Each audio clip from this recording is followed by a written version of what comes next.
Tariff ವಿಚಾರವಾಗಿ ಮಾತುಕತೆ ನಡೆದಿತ್ತಾ? ಏನಾದರೂ ಬದಲಾವಣೆಗಳಾಗಬಹುದಾ ಸರ್? ಅಮೆರಿಕ ಮಾತಾಡೋದ್ರಲ್ಲಿ ಫಸ್ಟ್ ನಂಬರ್ 1 ಇಶ್ಯೂ ಬರೋದು ಟ್ರೇಡ್ ಇಶ್ಯೂನೇ. ಖಾಲಿಸ್ತಾನಿಸ್ ಇರ್ಬೋದು, ಇಸ್ಲಾಮಿಕ್ ಟೆರರಿಸ್ಟ್ ಇರ್ಬೋದು, ಅವ್ರ ವಿರುದ್ಧ ಅಮೆರಿಕ ಆಕ್ಷನ್ ತಗೋಬೇಕು ಅನ್ನೋದು ನಮ್ಮ ಬಿಗ್ ಕನ್ಸರ್ನ್. ಅಮೆರಿಕದ ಜನರ ಮೇಲೆ ಯಾವ ರೀತಿ ಪರಿಣಾಮ ಬೀರುತ್ತೆ ಇದು? ಅಮೆರಿಕನ್ ಮನೆಯ ನಂತರ ಅವರು ಜಾಸ್ತಿ ತಗೊಳ್ಳೋದು ವೆಹಿಕಲ್ಸ್ ಅನ್ನ. ಅಮೆರಿಕದ ಒಂದು ಆಕ್ಚುಲಿ ವೆಜಿಟೇಬಲ್ಸ್ 34-35% ವೆಜಿಟೇಬಲ್ಸ್ ಬರೋದು. ಭಾರತದ ಐಟಿ ಬಿಟಿ ಇಂಡಸ್ಟ್ರಿ ಮೇಲೆ ಯಾವ ರೀತಿ ಪರಿಣಾಮ ಬೀರ್ಬೋದು? ಇದನ್ನ ಅಮೆರಿಕ ತಾನು ರಿಪ್ಲೇಸ್ ಮಾಡ್ಕೊಳ್ಳೋದಕ್ಕಾಗೋದಿಲ್ಲ, ಅವ್ರ ಮೇಲೆ ಇಂಪ್ಯಾಕ್ಟ್ ಆಗ್ತಿದೆ ವಿನಃ ನಮ್ಮ ಮೇಲೆ ಆಗೋದಿಲ್ಲ. ಸರ್, ಒಂದ್ ಕಡೆ ಇವಾಗ ಮೋದಿ ಅಮೆರಿಕಾಗ ಹೋಗಿ ಭೇಟಿ ಆಗಿದ್ರು, ಟ್ರಂಪ್ ಅವ್ರನ್ನ ಭೇಟಿ ಆಗಿದ್ರು, ಜೈಶಂಕರ್ ಕೂಡ ಮೋದಿ ಅವ್ರನ್ನ ಭೇಟಿಯಾಗಿ ಬಂದಿದ್ದಾರೆ. ಸೊ ಆ ಟೈಮಲ್ಲಿ ಏನಾದ್ರು ಟ್ಯಾರಿಫ್ ವಿಚಾರವಾಗಿ ಮಾತುಕತೆ ನಡೆದಿತ್ತಾ? ಏನಾದ್ರು ಬದಲಾವಣೆಗಳಾಗಬಹುದಾ ಸರ್? ಆಕ್ಚುಲಿ ನಡೆದಿದೆ.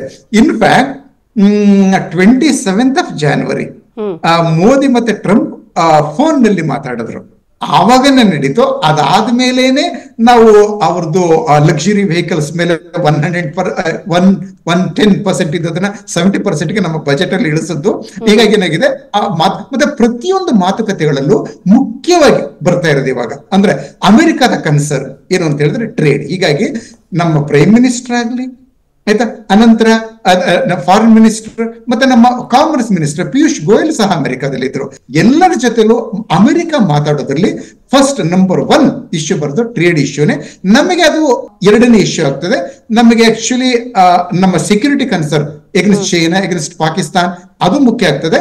ಮತ್ತೆ ವೆಸ್ಟರ್ನ್ ವರ್ಲ್ಡ್ ಅಲ್ಲಿ ಇಂಡಿಯಾದ ವಿರುದ್ಧ ಕೆಲಸ ಮಾಡ್ತಾ ಇರುವಂತ ಕೆಲವು ಎಂಟಿಟೀಸ್ ಇವೆಯಲ್ಲ, ಖಾಲಿಸ್ತಾನಿಸ್ ಇರ್ಬೋದು, ಇಸ್ಲಾಮಿಕ್ ಟೆರರಿಸ್ಟ್ ಇರ್ಬೋದು, ಅವ್ರ ವಿರುದ್ಧ ಅಮೆರಿಕ ಆಕ್ಷನ್ ತಗೋಬೇಕು ಅನ್ನೋದು ನಮ್ಮ ಬಿಗ್ ಕನ್ಸರ್ನ್. ಆಯ್ತಾ, ಆದ್ರೆ ಅಮೆರಿಕದ ಮೇನ್ ಕನ್ಸರ್ನ್ ಇದು ಟ್ರೇಡ್. ಹೀಗಾಗಿ ಪ್ರತಿಯೊಬ್ಬ ಪ್ರೈಮ್ ಮಿನಿಸ್ಟರ್ ಮೋದಿ ಅವರಿಂದ ಕಾಮರ್ಸ್ ಮಿನಿಸ್ಟರ್ ಪಿಯೂಷ್ ಗೋಯಲ್ ಅವ್ರ ಜೊತೆನಲ್ಲಿ ಟ್ರಂಪ್ ಅಥವಾ ಟ್ರಂಪ್ ಅಡ್ಮಿನಿಸ್ಟ್ರೇಷನ್ ಯಾರೇ ಆಗ್ಲಿ ಆಡುವ ಎಲ್ಲಾ ಮಾತುಗಳಲ್ಲೂ ಟ್ರೇಡ್ ಮುಖ್ಯ ಆಗ್ತಾ ಇದೆ.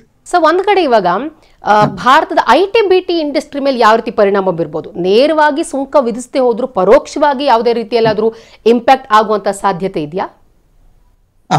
ಇದೇನಾಗಿದೆ ನೋಡಿ, ನಾ ಹೇಳಿದ್ನಲ್ಲ, ನಮ್ಮ ಎಕ್ಸ್ಪೋರ್ಟ್ ನಲ್ಲಿ $21 ಬಿಲಿಯನ್ 21% ಇದೆ ನಮ್ಮ GDP ನಲ್ಲಿ ನಾವು ಎಕ್ಸ್ಪೋರ್ಟ್ ಇಂದ ಅರ್ನ್ ಆದಂತ. ಅದರಲ್ಲೂ ಸಹ ಸರ್ವಿಸಸ್ ಇಂದ ನಾವು ಅರ್ನ್ ಮಾಡೋದು ಆಲ್ಮೋಸ್ಟ್ 12% ಆಫ್ ಅವರ್ GDP. ಆಯ್ತಾ, ಹೀಗಾಗಿ ಸರ್ವಿಸ್ ಅಂತ ಹೇಳಿ ಹೀಗೆ IT-BT ಇಂಡಸ್ಟ್ರಿ, ನಮ್ಮ IT-BT ಇಂಡಸ್ಟ್ರಿ ಕಾಂಟ್ರಿಬ್ಯೂಟ್ ಮಾಡೋದು ಹೆಚ್ಚು ಈ ಸರ್ವಿಸಸ್ ಸೆಕ್ಟರ್ ನಲ್ಲಿ. ಇದನ್ನ ಅಮೆರಿಕ ಅಥವಾ ಬೇರೆ ಯಾವುದೇ ತಾನು ರಿಪ್ಲೇಸ್ ಮಾಡ್ಕೊಳ್ಳೋದಕ್ಕಾಗೋದಿಲ್ಲ, ಮತ್ತೆ ಬೇರೆ ಇನ್ಯಾವುದೇ ದೇಶದಿಂದ ತಕ್ಷಣಕ್ಕೆ ರಿಪ್ಲೇಸ್ ಮಾಡ್ಕೊಳ್ಳೋದಕ್ಕಾಗೋದಿಲ್ಲ. ಇಸ್ರೇಲ್ ಆಗ್ಲಿ, ನಮ್ಗಿಂತ ಕಡಿಮೆ ಟ್ಯಾಕ್ಸ್ ಇರೋದು ಇಂಗ್ಲೆಂಡ್, ಅದು ನಮ್ಮ ಮೇಲೆ ಡಿಪೆಂಡ್ ಆಗಿದೆ. ಆಸ್ಟ್ರೇಲಿಯಾ ಅದು ಸಾಕಷ್ಟು ನಮ್ಮ ಮೇಲೆ ಡಿಪೆಂಡ್ ಆಗಿದೆ, ಮತ್ತೆ ಸಿಂಗಪೂರ್. ಹೀಗಾಗಿ ಏನಾಗಿದೆ, ಈ ಕ್ಷೇತ್ರದಲ್ಲಿ ಇಂಡಿಯಾನ ತಕ್ಷಣಕ್ಕೆ ರಿಪ್ಲೇಸ್ ಮಾಡೋ ವಿಷಯ ಅದು ಯಾರು ಇಲ್ಲ ಈ IT-BT ಸರ್ವಿಸ್ ನ ಸರ್ವಿಸ್ ಸೆಕ್ಟರ್ ನಲ್ಲಿ. ಹೀಗಾಗಿ ಅದರಿಂದ ನಮ್ಗೆ ಹೆಚ್ಚಿನ ಹೊಡೆತ ಏನು ಬೀಳೋದಿಲ್ಲ. ಒಂದು Americans will have to pay more. Average American citizen will have to pay more for everything. ಅವ್ರ ಮೇಲೆ ಇಂಪ್ಯಾಕ್ಟ್ ಆಗ್ತದೆ ವಿನಃ ನಮ್ಮ ಮೇಲೆ ಆಗೋದಿಲ್ಲ. ನೋ ಸರ್, ಇನ್ನೊಂದು ಕಡೆ ಟ್ರಂಪ್ ಯಾವಾಗಲೂ ಹೇಳೋದು, ಇವಾಗ 2.0 ಸರ್ಕಾರದಲ್ಲಂತೂ ತುಂಬಾ ಅವ್ರ ಇಲೆಕ್ಷನ್ ಕ್ಯಾಂಪೇನ್ ಅಲ್ಲಿ ಆಗಿರ್ಬೋದು ಪ್ರತಿ ಬಾರಿ ಒತ್ತು ಹೇಳ್ತಾ ಇರೋದು ಮೇಕ್ ಅಮೇರಿಕಾ ಗ್ರೇಟ್ ಅಗೇನ್ ಅಂತ ಹೇಳಿ. ಸೊ ಇಲ್ಲಿವರೆಗೂ ಕೂಡ ವಿದೇಶಗಳು ಅವರು ನೀವು ಹೇಳಿದಂತಾನೆ ವಿದೇಶದ ಯಾವುದೇ ಉತ್ಪನ್ನಗಳಿಗೆ ತುಂಬಾ ಕಮ್ಮಿಯಾಗಿ ಸುಂಕವನ್ನು ಹೇರ್ತಿದ್ರು. ಅದರಲ್ಲೂ ಭಾರತದಂತೂ ತುಂಬಾ ಉತ್ಪನ್ನಗಳ ಮೇಲೆ 0% ಅಷ್ಟು ಸುಂಕವನ್ನು ಹೇರಿದ್ರು ಅನ್ನೋ ಒಂದು ಮಾತಿದೆ. ಸೊ ಇವಾಗ ಏನಂತ ಹೇಳಿದ್ರೆ, ಇವಾಗ ಈ ರೀತಿ ಮಾಡೋಕೆ ಹೊರಟಿದಾರಲ್ಲ, ಅಮೆರಿಕದ ಜನರ ಮೇಲೆ ಯಾವ ರೀತಿ ಪರಿಣಾಮ ಬೀರುತ್ತೆ? ಇದು ಅಡ್ವರ್ಸ್ ಎಫೆಕ್ಟ್ ಏನಾದ್ರೂ ಆಗುವಂತಹ ಸಾಧ್ಯತೆ ಇದೆಯಾ? ಅವರಿಗೆ ಕೆಲವೊಂದು ಪ್ರಾಡಕ್ಟ್ಗಳ ಇವಾಗ ಪ್ರಾಡಕ್ಟ್ ಬೈ ಮಾಡ್ಕೊಳಕ್ ಹೋದ್ರೆ ಅದರ ರೇಟ್ ಜಾಸ್ತಿ ಆಗಿ ಉಲ್ಟಾ ಆಗೋ ಸಾಧ್ಯತೆ ಇದೆ. ಅಮೆರಿಕದ ಮೇಲೆ ಏನಾದ್ರೂ ಇಂಪ್ಯಾಕ್ಟ್ ಆಗೋ ಸಾಧ್ಯತೆ ಇದೆಯಾ ಸರ್? ಇದು ಬಹಳ ಮುಖ್ಯವಾದದ್ದು. ನಾವು ಪ್ರಾರಂಭದಲ್ಲಿ ಒಂದು ಲೈನ್ ನಾವು ಮೆನ್ಷನ್ ಮಾಡಿದ್ವಿ. ಹೌದು ನೋಡಿ, ಫಸ್ಟ್ ಆಕ್ಚುಲಿ ಇದರ ಲಾಭ ಏನಾಗಿದೆ ಅಮೆರಿಕನ್ ಗವರ್ನಮೆಂಟ್ಗೆ, ಟ್ರಂಪ್ ಅಡ್ಮಿನಿಸ್ಟ್ರೇಷನ್ ಏನು ಅಂತ ನಾವು ನೋಡುವ.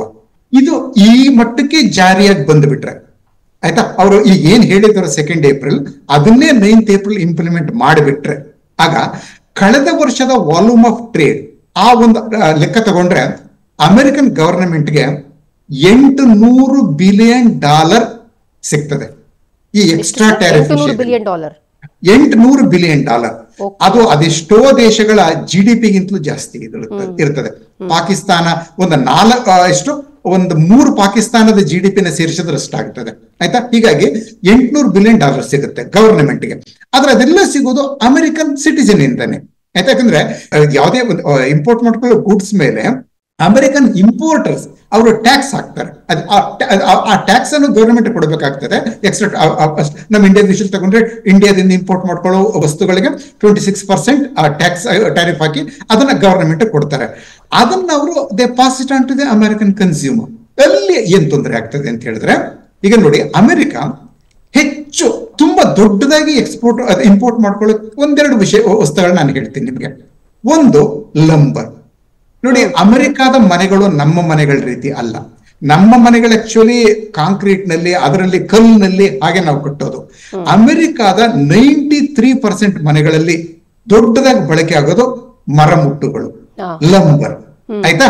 ಸೊ ಅದು ಅಮೆರಿಕ ತನ್ನ ಆ ಲಂಬರ್, ಅದು ಏನ್ ಹೇಳ್ತೀವಿ ಅದನ್ನ, ಮರಮುಟ್ಟುಗಳ ಮರದ ಒಂದು ಅಗತ್ಯವನ್ನ ಪೂರೈಸಿಕೊಡೋದು ಕೆನಡಾದಿಂದ. 60% ಲಂಬರ್ ಅಮೆರಿಕಕ್ಕೆ ಬರೋದು ಕೆನಡಾದಿಂದ. ಅದು ಕೆನಡಾದ ಮೇಲೆ 24 ಟ್ಯಾಕ್ಸ್, ಈಗ 24% ಅಂತ ಅವ್ರು ಹೇಳಿದ್ದಾರೆ. ಮತ್ತೆ ಇನ್ನು ಬೇರೆ ಬೇರೆ ಸೇರಿಸಿ ಜಾಸ್ತಿ ಆದ್ರೆ ಅಲ್ಲಿಂದ ಕೆನಡಾದ ಲಂಬರ್ ಬರೋದು ಕಡಿಮೆ ಇತ್ತು ಅಂದ್ರೆ ಅಮೆರಿಕಾದಲ್ಲಿ ಹೌಸಿಂಗ್ ಬಹಳ ಕಾಸ್ಟ್ಲಿ ಆಗ್ಬಿಡ್ತದೆ.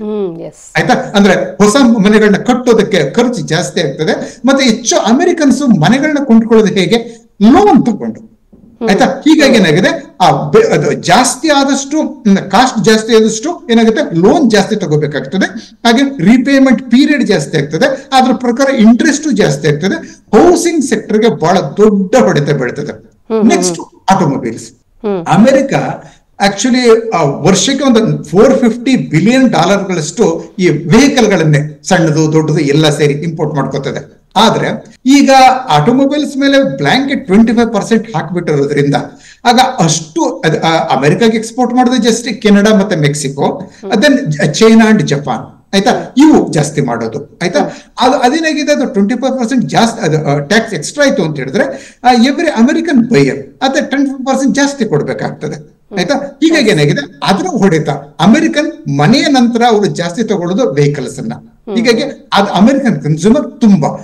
ನೆಕ್ಸ್ಟ್ ಗ್ರೋಸರೀಸ್ ಮೇಲೆ ನೋಡಿ, ಅಮೆರಿಕಾದು ನಾನು ಪ್ರಾರಂಭದಲ್ಲಿ ಮಾತು ಹೇಳಿದ್ದೆ ಅಂತ ಕಾಣ್ತದೆ. ಅಮೆರಿಕ ಏನಿದೆ, ಇಂಪೋರ್ಟ್ ಡಿಪೆಂಡೆಂಟ್ ಇಕಾನಮಿ. ಅಮೆರಿಕ ಪ್ರಪಂಚದ ದೊಡ್ಡ ಕನ್ಸ್ಯೂಮರ್. ಆದ್ರೆ ಕನ್ಸ್ಯೂಮರ್ ಮಾಡೋದನ್ನೆಲ್ಲ ಅವರು ಅಲ್ಲೇ ಉತ್ಪಾದನೆ ಮಾಡೋದಿಲ್ಲ, ಆದ್ರೆ ಹೆಚ್ಚಿನ ಹೊರಗಡೆಯಿಂದ ಇಂಪೋರ್ಟ್ ಮಾಡ್ಕೋತಾರೆ. ಹೀಗಾಗಿ ಅವರು ಒಂದು ಗ್ರೋಸರೀಸ್ ಅನ್ನ, ವೆಜಿಟೇಬಲ್ಸ್ ಅನ್ನ, ಡ್ರೈ ಫ್ರೂಟ್ಸ್ ಅನ್ನ ಇಂಪೋರ್ಟ್ ಮಾಡ್ಕೋತಾರೆ. ಇವಾಗ ಮೆಕ್ಸಿಕೋದ ಉದಾಹರಣೆ ನಾವು ತಗೋತು ಅಂತ ಹೇಳಿದ್ರೆ, ಅಮೆರಿಕಾದ ಒಂದು ಆಕ್ಚುಲಿ ವೆಜಿಟೇಬಲ್ಸ್ 34-35% ವೆಜಿಟೇಬಲ್ಸ್ ಬರೋದು ಮತ್ತೆ ಫ್ರೂಟ್ಸ್ ಬರೋದು ಮೆಕ್ಸಿಕೋದಿಂದ.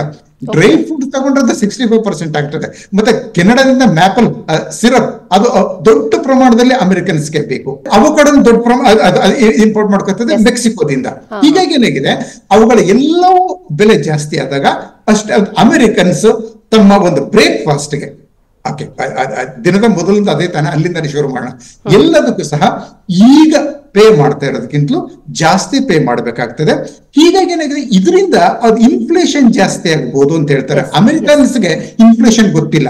ನಾವು ಇನ್ಫ್ಲೇಷನ್ ದೊಡ್ಡ ಪ್ರಮಾಣದಲ್ಲಿ ಅನುಭವಿಸಿದ್ದೀವಿ 91-92 ನಲ್ಲಿ. ಅನಂತರವೂ ಸಹ ಅದು ನಮ್ಮನ್ನ ಪೂರ್ತಿಯಾಗಿ ಬಿಟ್ಟು ಹೋಗಿಲ್ಲ.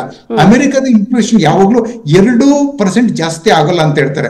ಈಗ ಅದು 4.5% ಆಗ್ಬೋದು ಇನ್ಫ್ಲೇಷನ್. ಆಗ ಮೊಟ್ಟ ಮೊದಲ ಬಾರಿಗೆ ಅನ್ನೋದಿಲ್ಲ, 1930 ನಂತರ ಮೊಟ್ಟ ಮೊದಲ ಬಾರಿಗೆ ಅಮೆರಿಕನ್ಸ್ ಇನ್ಫ್ಲೇಷನ್ ನ ಬಿಸಿಯನ್ನ ಅನುಭವಿಸ್ತಾರೆ. ಇದರಿಂದ ಏನಾಗಿದೆ, ಅಮೆರಿಕನ್ ಎಕಾನಮಿ ರಿಸೆಷನ್ ಹೋಗ್ಬೋದಾ ಅನ್ನೋ ಒಂದು ಅನುಮಾನವನ್ನು ಸಹ ಕೆಲವರು ಹೇಳ್ತಾ ಇದ್ದಾರೆ. ಸ್ಟ್ಯಾಂಡರ್ಡ್ ಪೂರ್ ಆ ಒಂದು ಇದು ಬಂತು.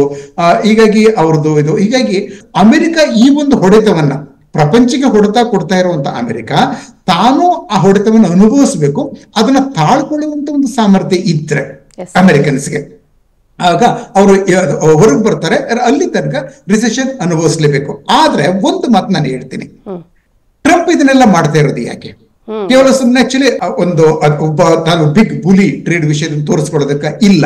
ಅಮೆರಿಕನ್ ಜಾಬ್ಸ್ ಇದೆಯಲ್ಲ, ಅದನ್ನ ವಾಪಸ್ ಅಮೆರಿಕಕ್ಕೆ ತರೋದಕ್ಕೆ ಅಮೆರಿಕನ್ಸು ಈ ಚೈನಾಗೆ, ವಿಯೆಟ್ನಾಂಗೆ, ಇಂಡಿಯಾಗೆ ಎಲ್ಲ ಕಡೆ ತಮ್ಮ ಒಂದು ಫರ್ಮ್ಗಳನ್ನ ಅಥವಾ ಪ್ರೊಡಕ್ಷನ್ ಯೂನಿಟ್ ಶಿಫ್ಟ್ ಮಾಡಿಬಿಟ್ಟು ಅಮೆರಿಕನ್ಸ್ ಜಾಬ್ಸ್ ಅನ್ನ ಕಳ್ಕೊಂಡಿದ್ದಾರೆ. ಈಗ ಏನಾಗಿದೆ, ಅಮೆರಿಕನ್ಸ್ ಹೊರಗಡೆಯಿಂದ ತಗೊಳ್ಳೋ ವಸ್ತುಗಳಿಗೆ ನಾವು ಜಾಸ್ತಿ ಬೆಲೆ ಕೊಡಬೇಕಾಗತ್ತೆ. ಅದೇ ಅಮೆರಿಕಾದಲ್ಲೇ ಉತ್ಪಾದನೆಯಾದ ವಸ್ತುಗಳಿಗೆ 0% ಟ್ಯಾಕ್ಸ್ ಇರ್ತದೆ ಅನ್ನೋದು. ಆಗ ನಮ್ಗೆ ಅದು ಕಡಿಮೆಗೆ ಸಿಗ್ತದೆ ಅಂತ ಅಮೆರಿಕನ್ ಕನ್ಸ್ಯೂಮರ್ ನಂಬಿಕೊಂಡು ಅದ್ರ ಕಡೆ ಆಸಕ್ತಿ ತೋರಿಸಿದಾಗ ಅಮೆರಿಕಾದಲ್ಲಿ ಹೊರಗಡೆ ಏನೇನು ಹೆಚ್ಚು ಇಂಪೋರ್ಟ್ ಮಾಡ್ಕೋತಾ ಇದ್ದಾರೆ ಅವುಗಳಲ್ಲಿ ದೊಡ್ಡ ಪ್ರಮಾಣದಲ್ಲಿ ಎಸ್ಪೆಷಲಿ ಇಂಡಸ್ಟ್ರಿಯಲ್ ಕಮಾಡಿಟೀಸ್ ಅಮೆರಿಕಾದಲ್ಲಿ ಮತ್ತೆ ಉತ್ಪಾದನೆ ಆಗೋದಕ್ಕೆ ಶುರು ಆಗ್ಬೋದು. ಹಾಗಾದಾಗ ಅಮೆರಿಕನ್ ಇಕಾನಮಿಗೆ ಬೂಸ್ಟ್ ಆಗ್ತದೆ. ಇನ್ಫ್ಯಾಕ್ಟ್ ಓಕೆ, ಅದು ಒಂದ್ ದಿನದಲ್ಲಿ ಆಗುವಂತದಲ್ಲ, ಟೈಮ್ ತಗೋತದೆ. ಅಗ್ರಿಕಲ್ಚರ್ ವಿಷಯದಲ್ಲೂ ತಗೊಂಡ್ರೆ ಸಹ it may take minimum 3 months to 1 year. ಹಂಗ ಆದಾಗ ಅಂದ್ರೆ ಅಮೆರಿಕನ್ಸು ಅಮೆರಿಕಾದಲ್ಲಿ ಉತ್ಪಾದನೆ ಆಗುವಂತ ವಸ್ತುಗಳಿಗೆ ಗಮನ ಕೊಡ್ಲಿ. ಆ ಕೊಡೋ ದಿನ ಬರೋ ತನಕ maybe it may from 3 months to 3 years ಅಲ್ಲಿ ಒಳಗೆ Americans will have to suffer a bit.